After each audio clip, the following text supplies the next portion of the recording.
Assalamualaikum warahmatullahi wabarakatuh. Perkenalkan, saya Ristianti Ratna Aprilia. Pada kesempatan kali ini, saya akan memaparkan mengenai budaya organisasi dan kepemimpinan guna memenuhi tugas UTS MSDM Magister Manajemen Universitas Pelita Bangsa.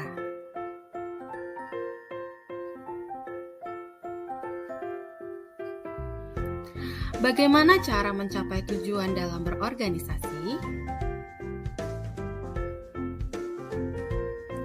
Sebelum ini, kita sudah membahas mengenai manajemen talenta.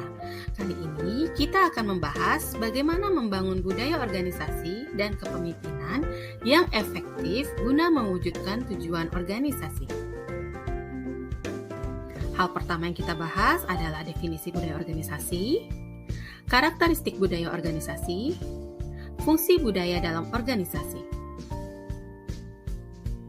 Definisi budaya organisasi adalah suatu pola asumsi-asumsi dasar yang berkenaan dengan kepercayaan, nilai-nilai, dan tingkah laku yang diciptakan dan dikembangkan oleh suatu organisasi sebagai dasar dalam menentukan tujuan, konsensus, keunggulan, prestasi, inovasi, kesatuan, keakraban, dan integritas organisasi yang dijadikan sebagai norma atau pedoman bagi para anggota organisasinya untuk berperilaku sama dalam memecahkan masalah-masalah organisasi baik di luar maupun di dalam organisasi untuk mendukung pertumbuhan dan perkembangan organisasi.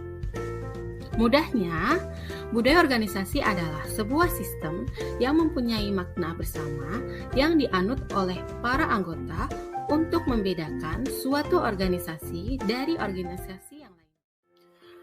Karakteristik budaya organisasi yang pertama menurut Robbins tahun 1998 adalah inovasi dan pengambilan risiko.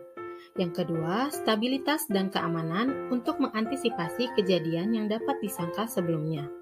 Yang ketiga, penghargaan kepada orang. Yang keempat, orientasi hasil, memiliki perhatian dan harapan yang tinggi terhadap hasil capaian dan tindakan. Yang kelima, orientasi tim dan kolaborasi, bekerja bersama secara terkoordinasi dan berkolaborasi. Yang keenam, keagresifan dan perjuangan dengan mengambil tindakan tegas untuk menghadapi para pesaing. Yang ketujuh, perhatian pada hal-hal detail di mana pekerjaan menunjukkan ketepatan pada hal-hal rinci.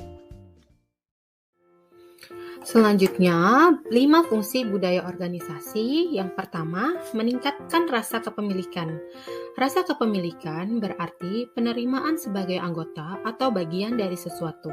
Yang kedua, alat untuk mengorganisir. Maksudnya mengatur suatu kelompok agar membentuk satu kesatuan.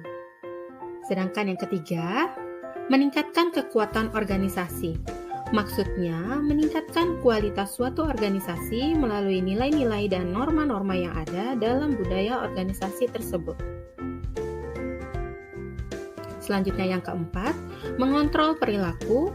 Yang kelima, mendorong kinerja anggota untuk meningkatkan performa kerja, baik itu dalam jangka pendek maupun jangka panjang.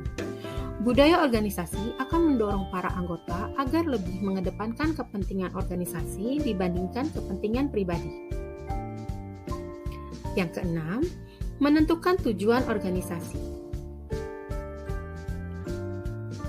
Selanjutnya, budaya organisasi terbagi menjadi 2 tipe, yaitu budaya organisasi yang kuat dan budaya organisasi yang lemah. Budaya organisasi yang kuat yaitu jenis budaya organisasi yang mengacu pada kondisi di mana karyawan bisa menyesuaikan diri, menghormati kebijakan organisasi, dan mematuhi semua pedoman organisasi, sehingga mereka akan menerima peran dan tanggung jawabnya di sebuah organisasi atau perusahaan dengan sepenuh hati atau sukarela. Sedangkan budaya organisasi yang lemah yaitu jenis budaya organisasi yang setiap anggotanya menerima peran dan tanggung jawabnya hanya karena rasa takut terhadap pimpinan.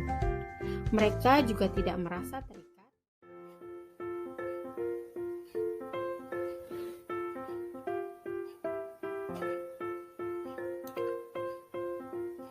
Selanjutnya, contoh budaya organisasi. Yang pertama, kerapihan administrasi. Yang kedua, kedisiplinan. Kedisiplinan merupakan contoh budaya organisasi yang melekat pada citra perusahaan sekaligus karakter orang-orang yang sukses dalam menghargai waktu. Yang ketiga, pembagian wewenang yang jelas merupakan kunci keberhasilan sebuah perusahaan. Tanpa adanya pembagian wewenang yang jelas, maka anggota organisasi akan mengalami kebingungan dan tidak bisa bekerja secara optimal. Yang keempat, inovasi, yaitu anggota organisasi mampu mengembangkan ide-ide kreatif dan inovatif demi kemajuan organisasi. Lalu, hal yang tidak kalah penting dari manajemen talenta dan budaya organisasi adalah kepemimpinan. Hal mendasar dari kepemimpinan menurut Mullins tahun 2005, seorang pemimpin harus fokus pada inovasi, bersifat membangun untuk keperluan yang akan datang, fokus pada orang bukan pada struktur organisasi, membangun kepercayaan, melihat sesuatu secara menyeluruh, memilih langkah yang semestinya dilakukan untuk organisasi.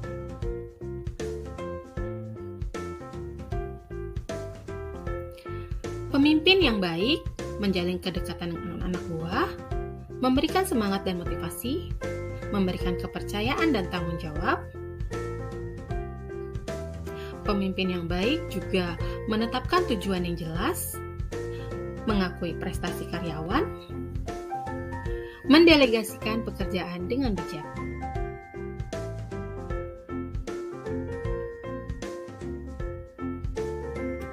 Dalam suatu organisasi, jika sudah memiliki manajemen talenta yang unggul, pemimpin yang baik, dan budaya organisasi yang kuat, maka akan mempermudah tercapainya tujuan organisasi.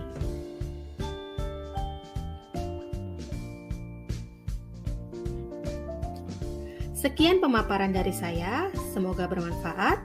Assalamualaikum warahmatullahi wabarakatuh.